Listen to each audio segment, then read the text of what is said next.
Maureen, where and when were you born? I was born on December 1st, 2003 in Dakar, Senegal. In Senegal.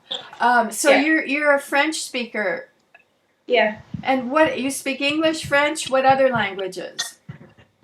I speak French with my friends and my family. I speak English sometimes with my friend because they are bilingual too, so C'est très bien ça. Je suis très content que vous parlez beaucoup de langues. C'est fabulous. uh, yeah. Merci. so you're a Sagittarian, and they ask deep questions. They're forward movement. Do you think do those apply to you? Are those accurate descriptions of you? Yeah, very much. Interesting. What other words describe you as a person? I would say spontaneous and dynamic and most of the time happy. Wonderful. Where are you in school now? I'm going into senior this year. In a public high school? No, private. And what's in a lot of countries in Africa, the school classroom is really large, 60, 70, 80, 100 kids. Is that true in schools in your city or not? In public school, yes, there are a lot in their classes, but in mine we're like 25 or 30. Yeah, so. And then in terms of university, where would be your dream university? I think it will be in Canada. I really love Canada or Australia. I still don't know, but I love those two countries. They're really beautiful, so I would like to visit it. And have you been there, or how do you know that they're your favorites? Maybe because of the environment. I love everything that goes around nature and all stuff. So I would like to live there, or maybe just go there, take a trip. Mm-hmm. And what would you study? What would you major in? I want to be a lawyer, but I still don't know. I'm still thinking about it like every day of what I'm going to be later. So You have time. yeah. I didn't know that I wanted to teach until I was a senior in university. It Mm, took me a long time to get inspired. So you have time. Do you have brothers and sisters? yeah. Where I are have they? one big brother and one big sister. And are they interested in the environment as well? My big brother, not really, but my sister, not much has me, but yeah, a little bit. And what got you concerned about the environment to the point where you felt you had to do something? It was last summer. I heard about the Amazon rainforest burning, and I was like, "What is happening?" And then my sister explained me what was happening, and I was like, "Whoa, this is a climate emergency that we have to act." And later on, I've known about Greta Thunberg, Vanessa Nakate, and I told myself that I want to do this too. I want to be a part of those people that help, want to save the planet, want to contribute to this climate justice. So I told myself I should do it too. And what form did your activism take? Do you work with a group? What are you doing specifically? Um, at first, I was alone. I was with two of my friends. They were a little bit interested about the environment, so we talked. And later on, I was alone again because like they was not really interested as I was into the subject. So I started talking about it, and soon I after this I've been added to Friday for Future Senegal. And was there already a Fridays for Future, or did you start it? No, there was already one managed by a guy named Yehusa. He was the founder, and later he asked me to be a part of the group because he was alone. and he want me to help him because he don't really speak English, and he want me to help him, so I accept. When was that you started it? Sorry. What was it last year? What month last year? It was in December, like at the end of the month. He told me, "Do you want to be a part of Friday for Future?" And I said, "Yes, sure." So that was September or December? That was on December. December. So you weren't part of the big international strike in the fall. Um, so was he in your high school, or how did you get in touch with him?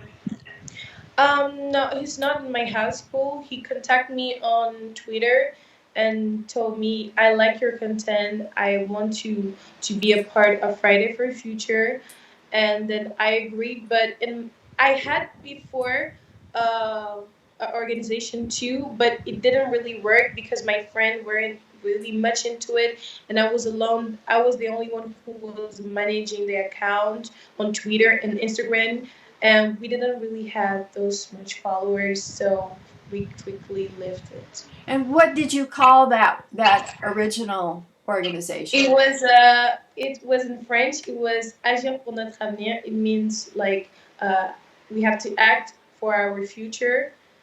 But only people in our high school were really following this account. Not much people from the outside.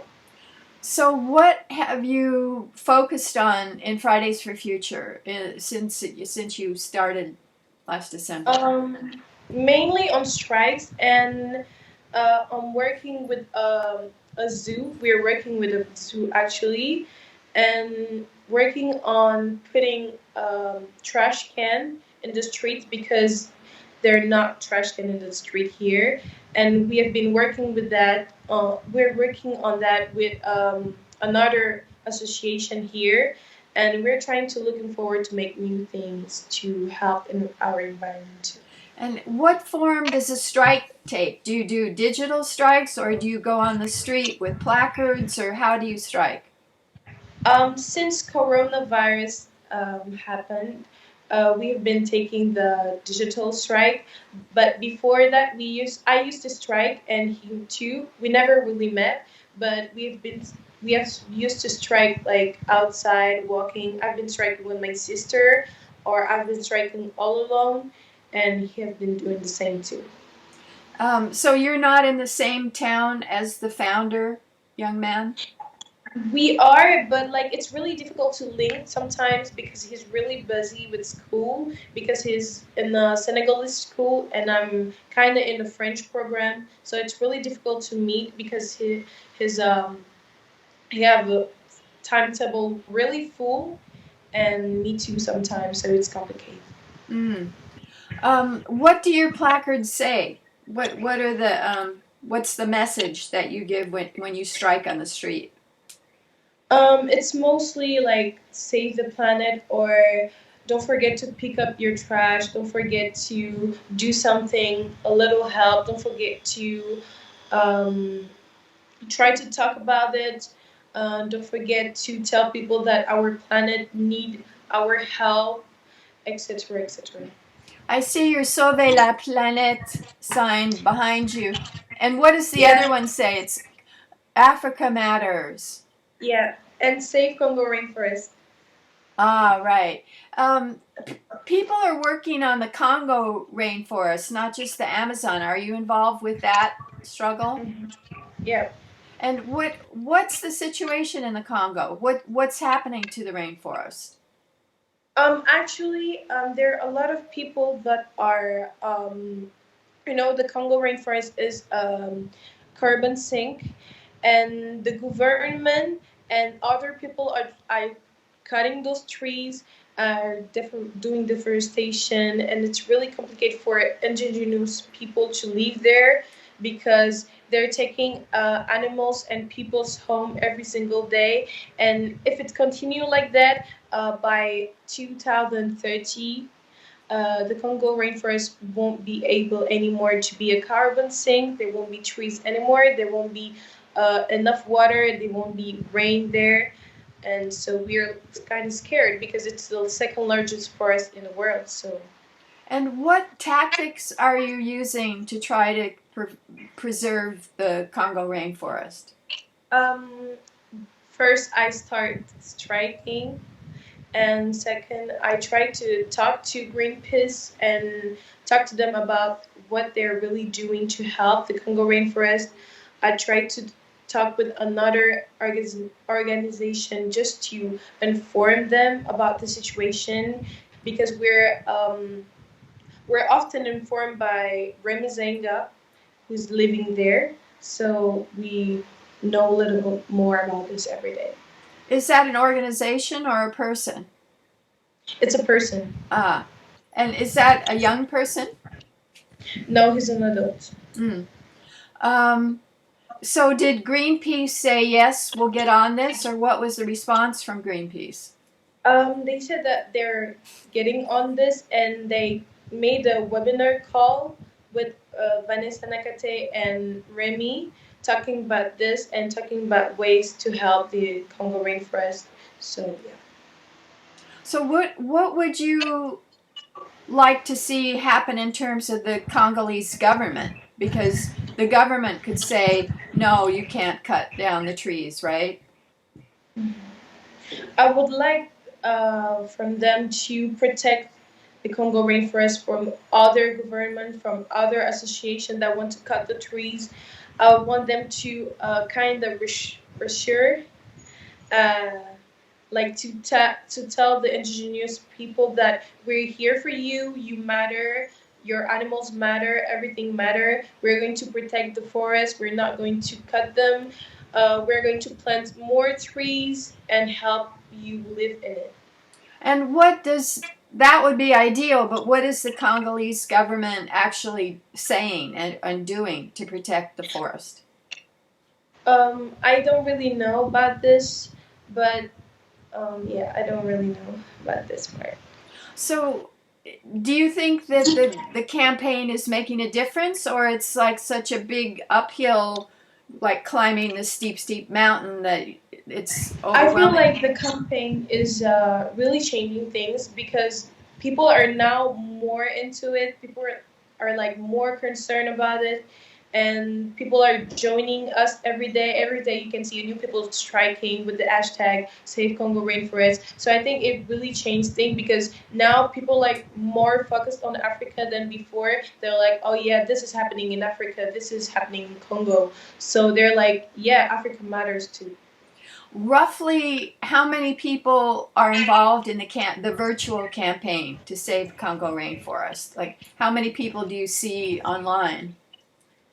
Um, and one day you can see like 22, around 22 or 23 people striking because they mention you. And even if they do mention you, you can go with the hashtag on Twitter and see that there are a lot of people that are actually striking.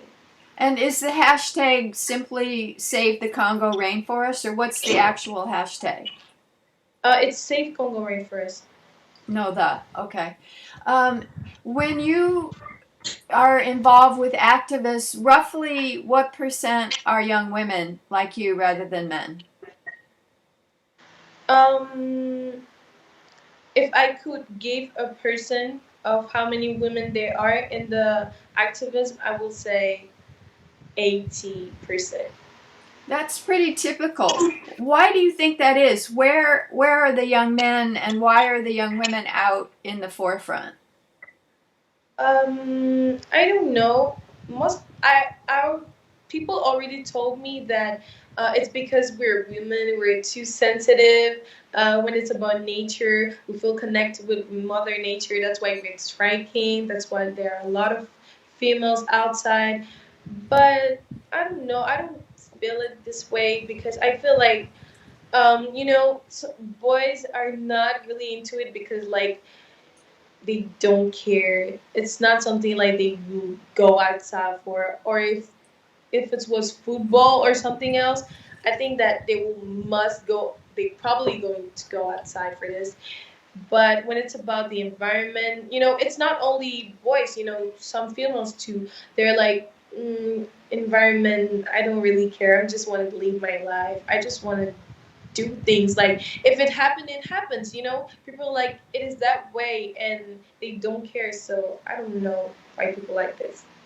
A woman that I talk with in the States said that there's a coolness factor, that it's not cool for guys to be an environmental activist. Do you think there's any coolness influence? No, I don't think there's any coolness in being an activist. Like, people think that sometimes when you're an activist, you have money, you gain money from this, but like, we just do it because it's our planet. I mean, we live in it. So why would I don't care about our environment?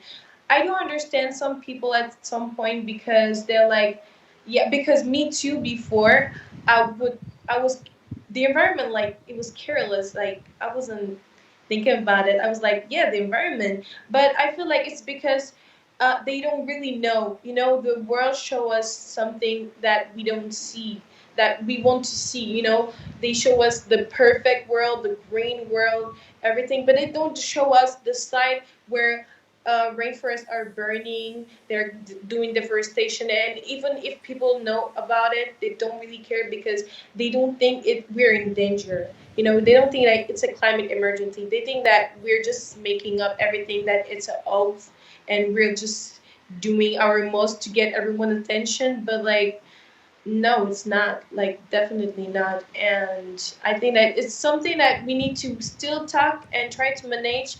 And a problem with also school, because in school they don't really talk to you about it. They don't really teach you that climate change is happening. Global warming is a problem with the planet, and yeah, they don't teach it, and it's so sad, because when people are going to grow, when children are going to grow, they're not going to consider that about ecological things. And yeah. So you got educated mainly through social media. Is that accurate? I would say yes, because without social media, I wouldn't know about the environment and climate activists, climate strike, and yeah. Hmm.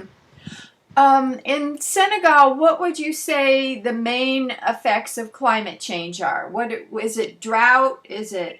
Um, Yeah, I think it's droughts, because when a farmer is trying to grow like tomatoes, it would be difficult for him, because there's so many drought. Like, it's so dry, and like, it would be difficult for him.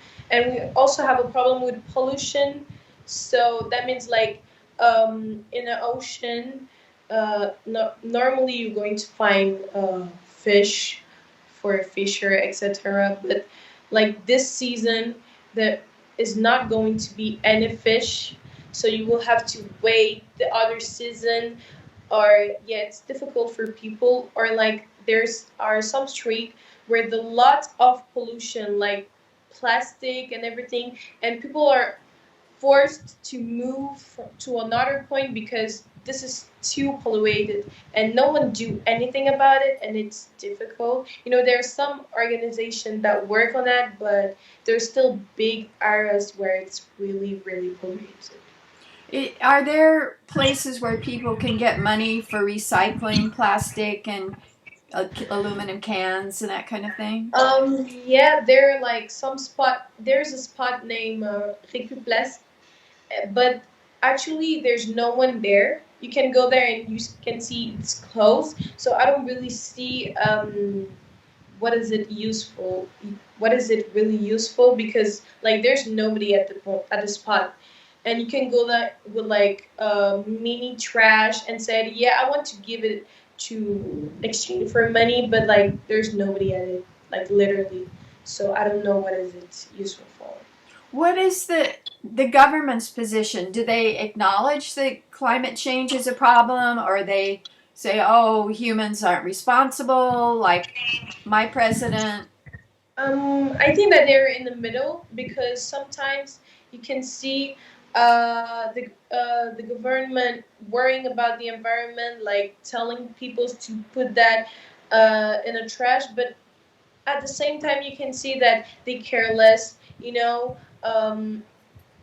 There, I mean, like there are streets that it's really polluted. It's really street like they're dirty and everything, and there are other street like it's really clean. Like it's you can see no trash, no plastic on the floor because there's trash on every spot. But art on other streets, there's nothing. Like literally, it's Hmm. dirty. Does the government encourage renewable energy, solar panels, wind, that kind of thing? Yeah, but like I think it's the problem of education because here people are not teach to put their trash in a can, and like they're always throwing it on the floor, even if they see a big publicity talking about put your trash in a trash can. People are going to ignore it and still going to throw it on the floor. That's why on April 20th, the government banned the plastic bags, plastic cups, and to see how people are going to react. And I asked one day one of my neighborhood how was it feeling, like how did it was it going with this new policies, and he said I don't care at all, like I'm still going to do it, like it's not, some supermarkets still sell plastic cups, and so people continue to buy it, and even at the store if they're not plastic they're going to say where are the plastic bags, like why don't you guys have plastic bags, and I'm like there's carton, you can bring yours, or even cotton, I don't know. Hmm. Does the government encouraging solar and wind and other renewables or not? Yes, they're really encouraging this because our president installed a big, like, I don't know how to say it in English, but like it's the one with the wine, The wind turbines. Turbines. Yes, yes. He installed it near Dakar, and actually we were in record saying that Senegal is one of the first country to install it in Africa, so it was really good. What kind of network do you have for Pan African young environmentalists? Are you involved with any of those groups? Yes, we have Youth for Africa created by Vanessa Nakate. We have West Africa activists. We have a lot of groups that we can talk and exchange about situation And happening. usually the theme that I hear is African solutions for African problems. What kind of themes do you hear in particularly African environmental climate change issues? I think our main issue is like pollution. And when we talk about Africa Matters, Africa Climate Environment, it's not because we're trying to be selfish, but it's more like people forget about us. People don't really know, Africa, the continent is really vulnerable to the climate change, the climate crisis. And we want people to understand that we matters too. If you take action, if you want to solve the problem, solve it globally. That's why we said global climate justice. Because if you want to tackle the problem, then try to make it like more international. Because people are like, yeah, we want the climate crisis to be solved, and everything, but they're more talking about Europe or America, but not enough of Africa because we live it too. We're living through some disaster that are not sometimes filmed or anything. So we want to mention it so that people don't forget about us. Same for Oceania or Asia or America or every country. Would you say that drought is the main problem caused by climate change, or how are people really feeling climate change?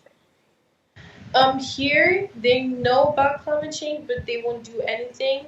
They know that today it's abnormally hot or abnormally cold. Like right now we're in June and we're in July, but in June it was really, really, really hot. Like it was the first time it was that hot.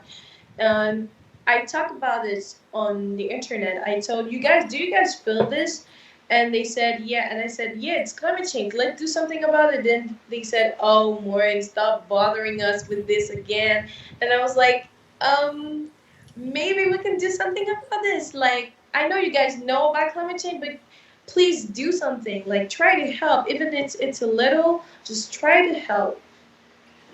What kind of communication or organization methods do you use for the Pan African organizing? How do you stay in touch and decide on actions, that kind of thing? Example in our group, when we have new ideas or new contributions, we just talk about it and decide if it's good to share it with people or not. And then we talk about it and then we post. Or sometime when we have something like a news, we share it in the group and see if it's true before talking about it, because we won't like talk about something that is already solved or already people are already working on it. So yeah. What are examples of projects that the African Youth Group has tackled? What have you organized around specifically? Example, right now we're working on Save the Sahel, because the Sahel is a region where there's terrorism, that there's hunger and a lot of stuff. So we're trying to talk about it, and it actually worked because a lot of people have joined us. So yeah. Where is the style? I don't know that area. It's in many countries. It's in the Niger, Burkina Faso, um, Chad. It's kind of a little bit upper to the Togo, a little bit like this is Africa, a little bit here, you know, and we're trying to work about it because there's terrorism and a lot of stuff that is going there, and it's been like 5 years. They're trying to tackle the problem, but it's still going. People are like moving to other countries. They're leaving the region. So we're trying to talk about this, and plus there's climate change there. So we're trying to talk about it, inform people. We have built already a campaign about this, but like we want people to join us to talk about this so that we can um, plant other thing on the soil, because it matters too. So is the problem there drought, or is the problem there terrorism that drives people out? What kind of I think it's both, because there's terrorism, there's droughts, and there's a lot of problem there. So plus there's anger, so people like move forward to another country. So we're trying to work on that, and because those three problems are really really difficult to leave, and we're trying to spread awareness about the Sahel, because people are ignoring sometimes the existence of the Sahel. hmm So what would you like to see happen there? What kind of changes are you suggesting? Um, I would say that I would love to see people going back there.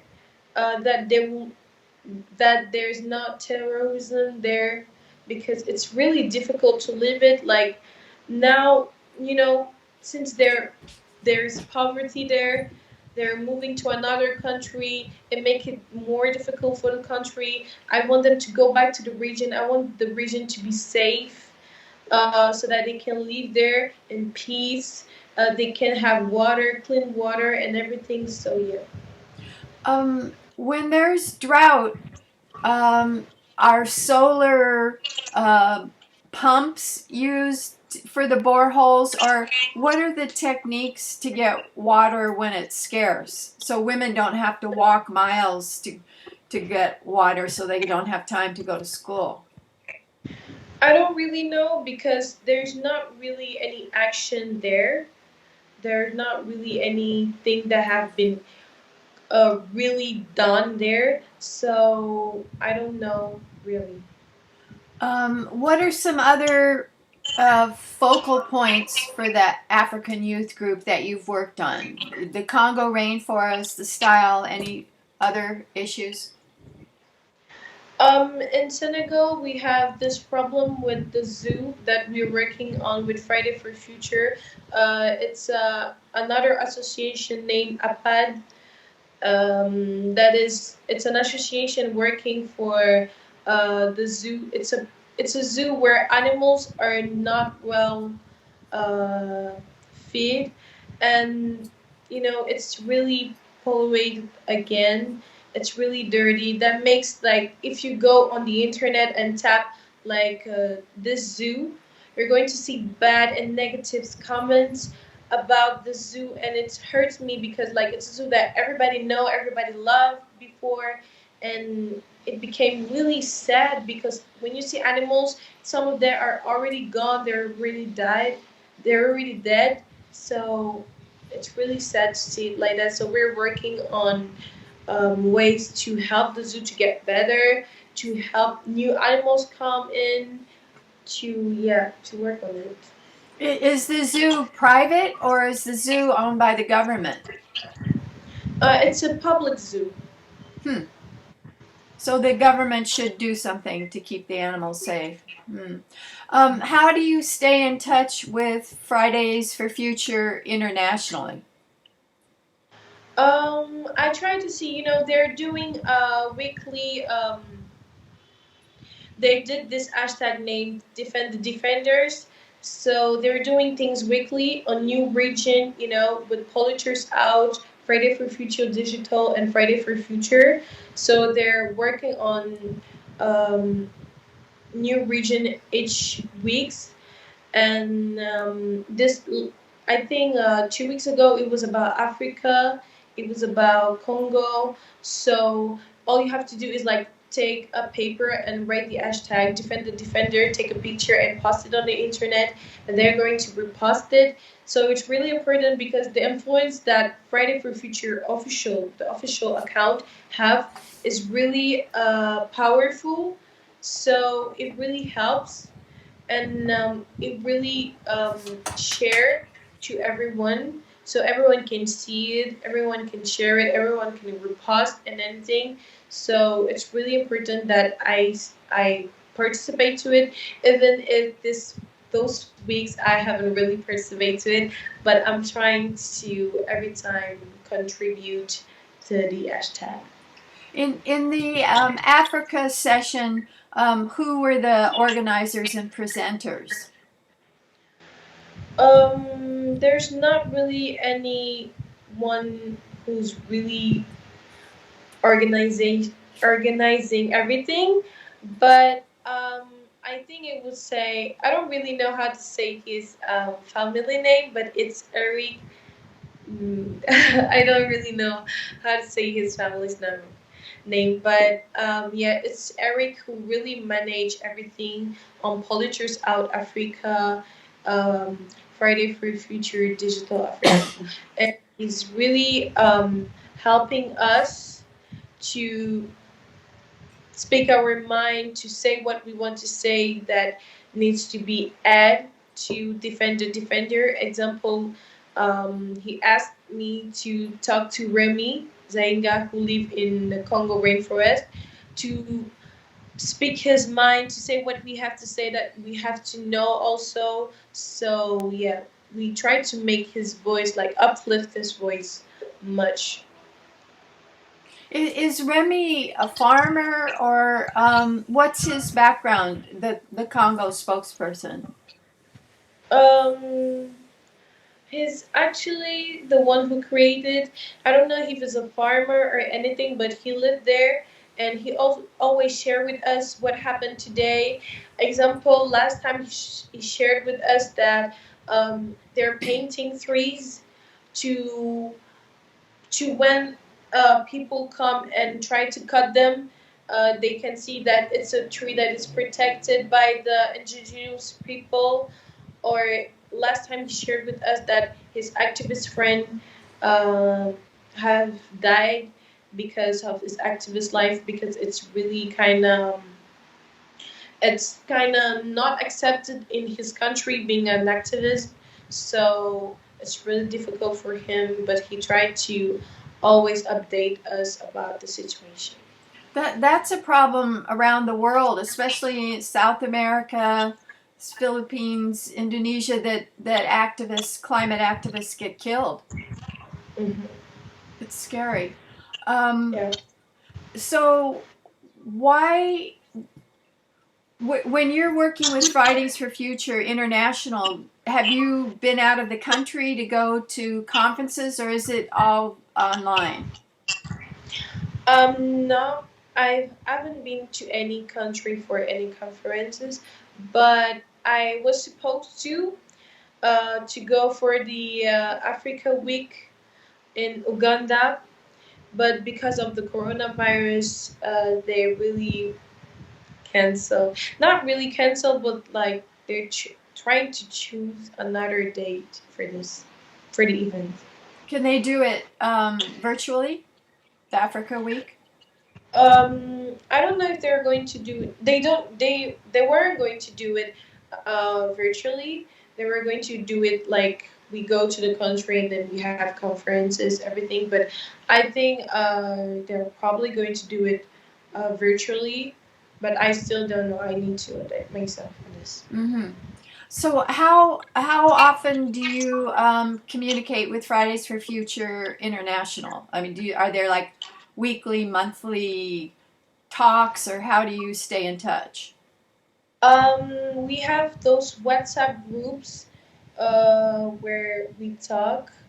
It's more like Friday for Future Digital and Poetry's Out, where we talk and we mention new things. There are new calls every day. There's Slacks channels, so everything. Mm-hmm. And what are the some of the current plans for Fridays for Future organizing? Are there like defend the defenders? What exactly does that mean? It means that like defend those people that can speak their mind, those people that their voice are not uplifted. We're trying to example for people that can really be activists in their country because it's not accepted. We're trying to uplift those people's voice and indigenous people also because they don't really have connections or anything to talk about what's really happening there. So it's really them that we're trying to defend. Does Greta Thunberg play a leading role, or does she kind of stay behind the scenes? Sorry.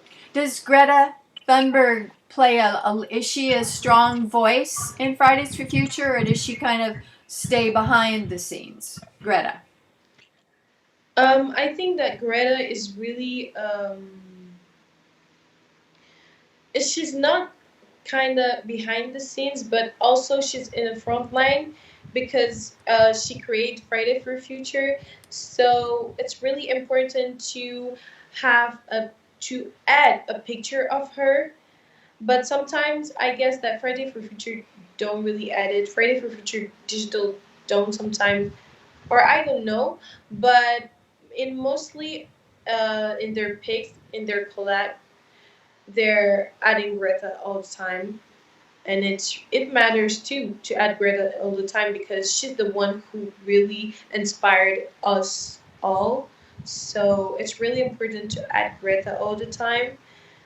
But yeah, she don't really talk about it, but she retweets, she likes, she share about this, but don't really. I haven't seen her with the hashtag defend the defenders yet, but um, yeah. When I read what she says and writes, the main message seems to be listen to the scientists. Do you think that's accurate summary?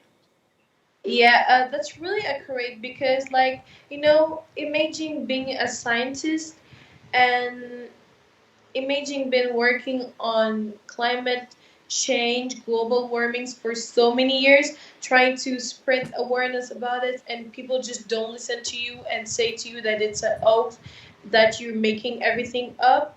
So it must be really difficult, to a point where children have to strike outside to make those scientists being heard. And I mean, it's really important to listen to the experts and the science, because we're not expert, we're just reporting what those scientists are saying every day. So it's really important to listen to them and listen to the experts, because they well know what they're talking about. Right. Why do you think it is that young people in your generation Z are able to have such a powerful voice? I think it's fairly unusual to have such young people be such strong leaders. What enables that?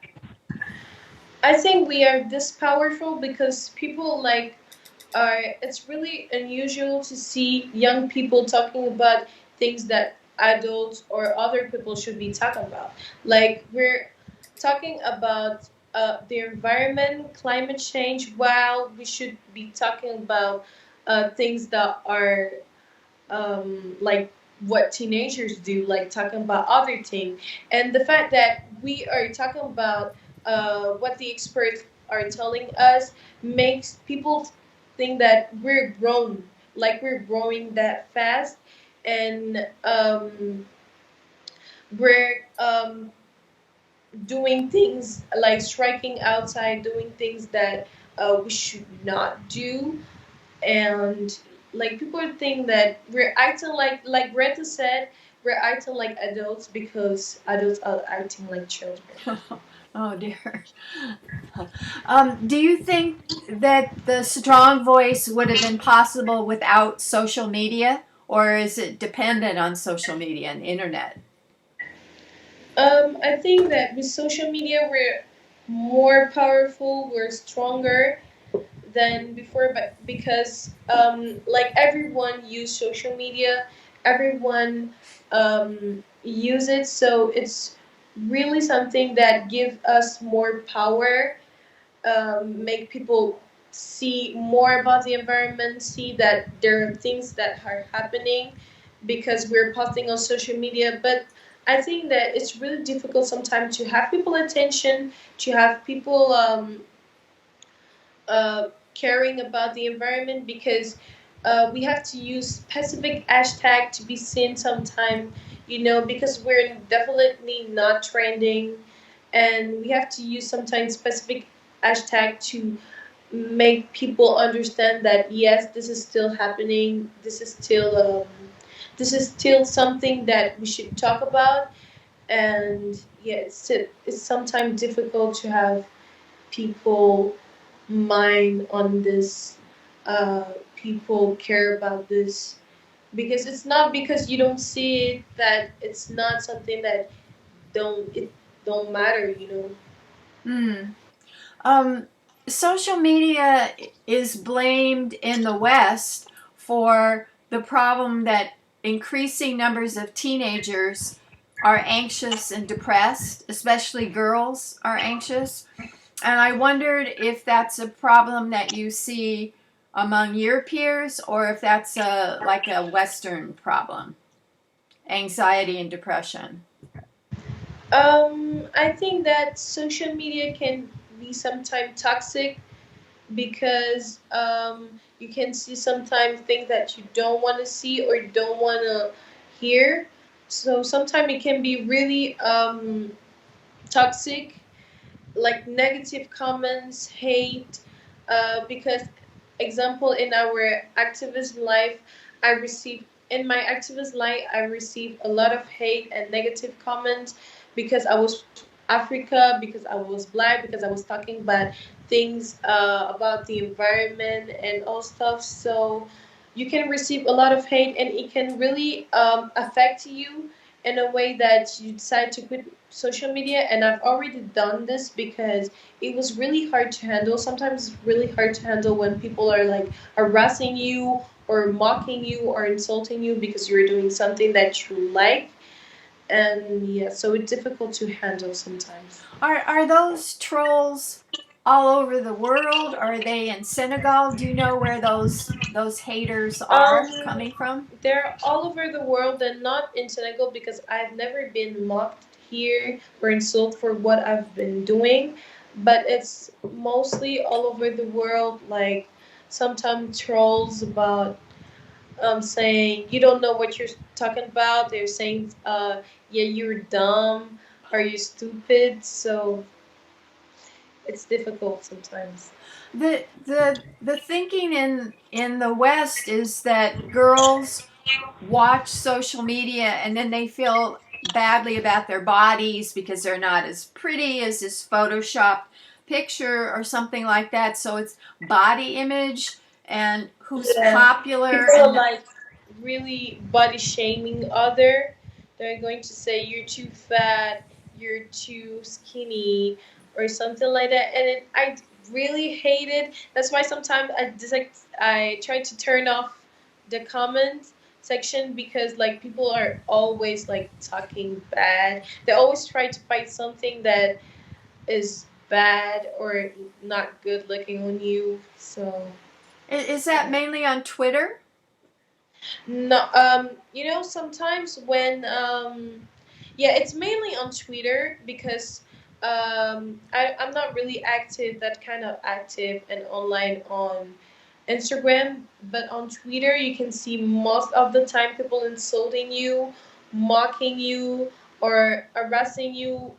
Yeah, like one day, Greta retweet me. It was about Africa Day, and people really like the comment section was horrible. Like literally, people were insulting me, saying, "What is Africa? Africa don't matter," or "Stop thinking like a white people." Or something like that. Yeah, it was so difficult. But I don't really care. Like before, I was going to say, yeah, I was going to clap back, not a single time. Like I was going to clap back real quick. But now I'm like more grown. I don't really care about this, and I just move on. Like say what you have to say. Like Hmm. I don't care. Do you hear in Senegal or other African countries that youth are increasingly depressed and anxious, or is that not an issue? Yeah, in Senegal, people are really body shaming other. They're saying, "Oh no, you too fat. You can wear this." And I see a lot of girls like really sad. They say sometimes, "I don't want to wear it. I don't want to take a picture with wearing it because people are going to what people are going to say." And girls really here really on they really care about what others say, and sometimes they say I don't want to wear it because people are going to make fun of me wearing it, and they feel sad, they feel depressed, they don't want to, like, people don't really talk about it because it's really a subject that is really complicated, really sensitive, and it's really difficult. Hmm. Um, I'm wondering about people in rural areas. I mean, because your life is urban, you have internet, you have a good school. What about people in urban areas? Do they have internet? Do they have mobile phones? Do they have access to good schools? No, not really. People are living some people in the public area. People, it's really difficult for them to go to school, so they're obliged to stay in the street, ask for money, and ask for anything. So yeah, there's a lot of poverty here, and it's really sad because I think that the government can do something. They can create something, some school for them, and yeah. It used to be that the tribal system in Africa provided social support, security, rituals as you aged. Your tribal community was very supportive and secure. And then the missionaries and the colonists came and disrupted all that. I wonder what do people still think in terms of their tribal background, and does it provide support, or has that been totally changed? I think it has changed in a point where people are now careless. You know, there's some infrastructure that are still from what happened back in those days. But yeah, people's mind changed. They're more like back to tradition. They're more back to their their life, their tradition life. So yeah. Can you know someone's tribal background by their last name? No, I don't know. Mm. What are some examples of traditions that are still being honored that are supportive, that are old? I think some food or some houses are they're still back in their tradition by they use this kind or even the clothing. You know, people are outside don't really on Friday. You know, people here wear their traditional clothes all the time because it's really important for them because Friday is like important. It's like where we go back to our tradition. It's where we go back to our traditional clothes. So yeah. Is there anything else besides clothes that are old traditions, rituals, practices that you see? Mm, no, not really. Hmm. Is the legacy of the French that many people in Senegal are Catholic in their religion? Sorry. Is the legacy of the French colonialists that many people in Senegal are French? I mean, are Catholic, Roman Yeah. Catholic? There's an ethnic in Senegal that are mainly Christian. It's the Serer. They're mainly Christian, and from there's some of them that are Christian too from other ethnic, but this one is like really, really the one who's mostly Christian. The other one are Muslim. Mm-hmm. Um, do you think of yourself as a feminist? Yeah. What? How do you define a feminist?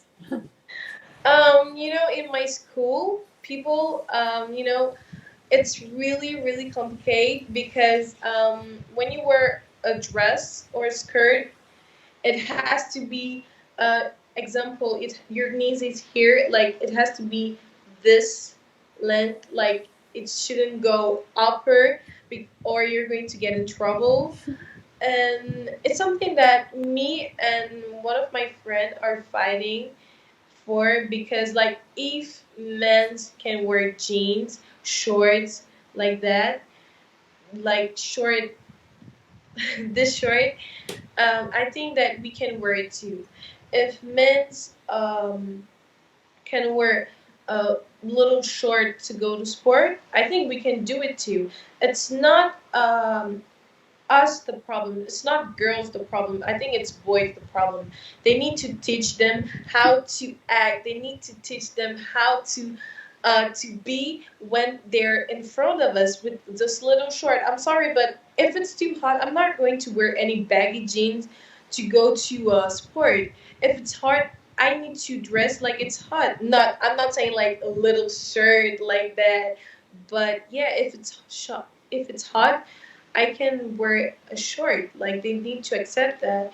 But if they said that, yeah, you can wear it where it's cool. We're not going to the swimming pool. You can wear this short. They're going quickly to call your parents and said, yeah, your kids are wearing this, and this. But like let me wear what I want. You know, there's a lot of discrimination between genders in our school, and it's something that we've always been wanted to fight for because it's our right and it's not okay to let us think that it's us the problem that our dress is too short that our dress are not that really respect. It's not really brain that is not respect. So I think that it's not us the problem, it's boys the problem.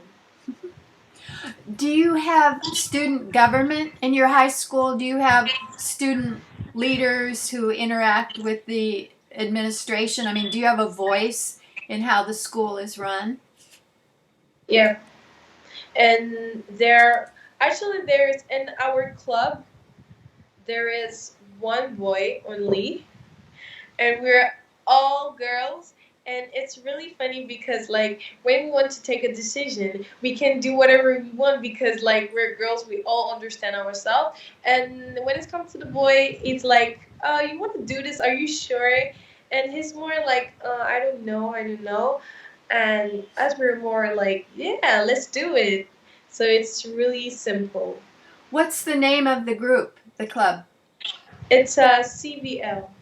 which stands for? Conseil de vie lycéenne. It means like it's only for high school. It's not for other. It's not for the younger. It's only for high school, and we manage everything that goes to the high school. Like if we want to change something, if we want to um, do a party, if we want to uh, sell things or make things better, cleaner toilets. It's us who make the decision, and after tell it to the administration, and yeah, it's like that it works. Roughly, how many hours do you spend during the school week on homework? Um, we spent doing our homeworks. Schoolwork. Um, 2 hours or 1 hours an hour. And then how much roughly do you spend on organizing on climate issues? Um, for climate, it's another club that is especially for the environment where I'm the leader, and uh, we we have a group on WhatsApp where we talk sometimes because sometimes we're not able to do any meeting because people are sometimes too busy or they want to do something else. So we just talk on WhatsApp, and we this year we've been working on ban plastic from the school officially, and it was really hard. We tried it 1 week, but as soon as we done this, like student was still asking like, where are the plastic, where are the straws?